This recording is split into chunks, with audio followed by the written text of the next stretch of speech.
새벽 4시 서소문 박처형장의 공기는 비릿합니다. 아직 동이 트기도 전인데 어둠 속에서 소름 끼치는 쇳소리가 들려옵니다. 슥, 슥. 숫돌 위를 미끄러지는 칼날.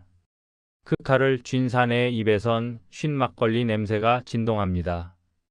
조선에서 가장 천한 짐승, 사람들은 그를 망난이라 부르며 침을 뱉었지만 정작 죽음의 문턱에 선 자들에게 그는 저승사자보다 무서운 생사여 탈권자였습니다. 오늘 우리가 알던 사극 속 광대가 아닌 사람 목숨값으로 기와집을 세웠던 조선 최고의 죽음 딜러들. 그 추악하고 지독한 진실을 파헤칩니다. 집행 직전 망나니의 눈은 사형수가 아닌 그 가족들의 주머니를 훑습니다. 이곳은 법 집행의 장이 아니라 지독한 협상의 장이기 때문입니다. 사형수 가족이 전 재산을 털어바치는 돈, 이른바 마무리돈. 이 돈이 부족하면 망나니는 조용히 녹슬고 이가 빠진 무딘 칼을 집어듭니다. 단번에 목을 베지 않습니다. 일부러 목뼈를 비껴칩니다. 쩍 하고 뼈가 부러지는 소리, 그리고 이어지는 처절한 비명. 한 번, 두 번, 심지어 10번을 내리쳐도 목은 떨어지지 않습니다. 지옥 같은 고통 속에 몸부림치는 가족을 보며 사람들은 결국 빚을 내서라도 망나니의 발밑에 은자를 던져야 했습니다. 그 비명이 길어질수록 망나니의 주머니는 피 묻은 은자로 묵직해졌습니다. 그렇게 번 돈으로 망나니는 무엇을 했을까요? 사람들은 그를 피했지만 그의 집은 한양의 웬만한 양반가보다 화려했습니다. 사형수가 입고 있던 비단 옷, 손가락에 끼워진 옥반지, 심지어 그들이 마지막으로 뱉은 금리까지. 시신에 남은 모든 것은 관습이라는 이름 아래 망나니의 몫이 되었습니다. 천민 중에 천민이라 멸시받던 자들이 실상은 남의 불행을 먹고 자라는 조선의 비밀 재벌이었던 셈입니다. 망나니에게도 스승은 있습니다. 하지만 그들이 가르치는 건 자비가 아닙니다. 어떻게 하면 더 지독하게 목숨을 끊고 어떻게 하면 유족의 간장을 녹여 돈을 뜯어낼 것인가.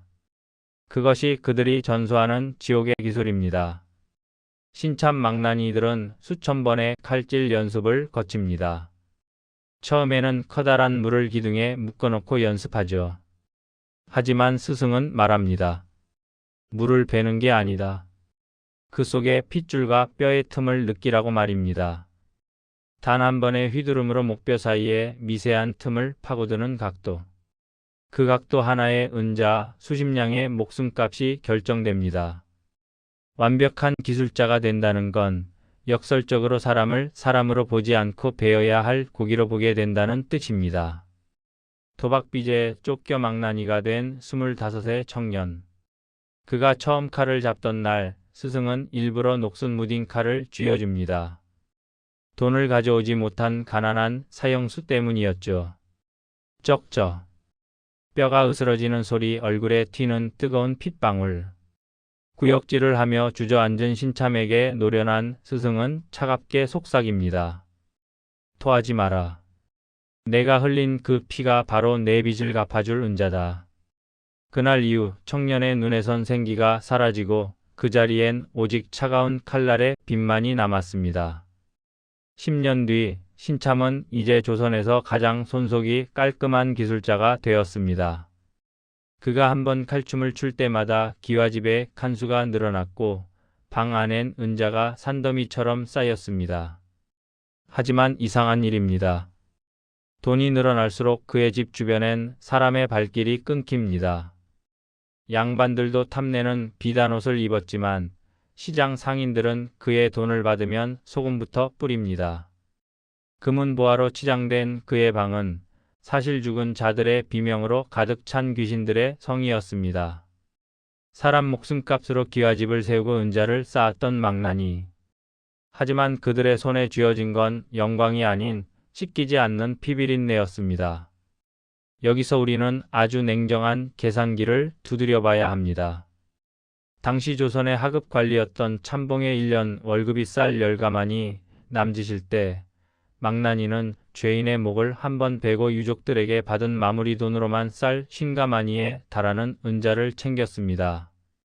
지금 가치로 환산하면 단 한 번의 출근으로 2천만 원이 넘는 거금을 만진 셈입니다. 멸시받던 짐승들이 사실은 조선 최고의 고소득 자산가였다는 이 지독한 역설. 이것이 망나니들이 그 지옥 같은 삶을 포기하지 못했던 진짜 이유였습니다. 하지만 그 돈은 공짜가 아니었습니다. 망나니들은 처형 직후 절대로 뒤를 돌아보지 않고 전력으로 집까지 달려갔습니다. 자기가 벤 원기가 따라붙을까 두려웠기 때문이죠.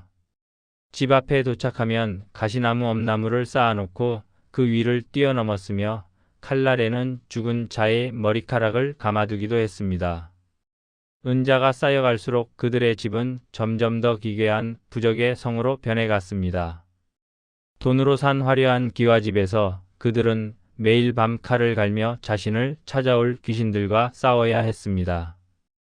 1894년 신분제가 폐지되면서 망나니라는 직업도 역사 속으로 사라졌습니다.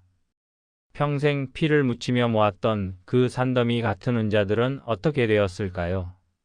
기록에 따르면 홀로 죽어간 늙은 망나니들의 집을 가장 먼저 습격한 건 그를 멸시하던 이웃들과 관아의 포졸들이었습니다. 피 묻은 돈이라며 침뱉던 자들이 주인이 죽자마자 그 돈을 챙기기 위해 서로의 멱살을 잡았습니다. 죽음을 팔아모은 유산은 결국 또 다른 탐욕의 씨앗이 되어 흩어졌습니다. 500년 조선 역사 속에서 가장 천했지만 가장 부유했던 괴물들. 망나니는 사라졌지만 누군가의 고통을 발판 삼아 은자를 쌓는 지옥의 비즈니스는 형태만 바뀐 채 오늘날에도 계속되고 있습니다. 시청자 여러분, 여러분이 지금 쥐고 있는 그 돈에는 혹시 누군가의 피눈물이 섞여 있지는 않습니까? 오늘 밤 당신의 잠자리는 과연 평안할지 묻고 싶습니다. 오늘 이야기는 여기까지입니다. 시청자 여러분은 어떻게 생각하십니까? 사람의 목숨값을 돈으로 매겼던 망나니가 괴물일까요? 아니면 그들에게 돈을 쥐어주며 죽음을 강요했던 조선이라는 사회가 괴물일까요? 지금 여러분의 머릿속에 떠오르는 생각을 댓글로 남겨주십시오. 여러분의 한마디가 이 잊힌 역사를 깨우는 힘이 됩니다. 조선의 은밀한 뒷골목, 그리고 실록이 차마 다 기록하지 못한 지독한 미스터리들. 이런 이야기들이 더 궁금하시다면 구독과 알람 설정은 잊지 마십시오. 하지만 조심하십시오. 이 채널의 문을 한번 연 이상 여러분도 이제 이 지독한 역사의 목격자가 되었으니까요. 좋아요는 다음 비극을 준비하는 저에게 큰 힘이 됩니다. 부디 오늘 밤은 칼 가는 소리 없는 평온한 잠자리가 되시길 바랍니다. 지금까지 조선 미스터리 선희 이야기였습니다. 감사합니다.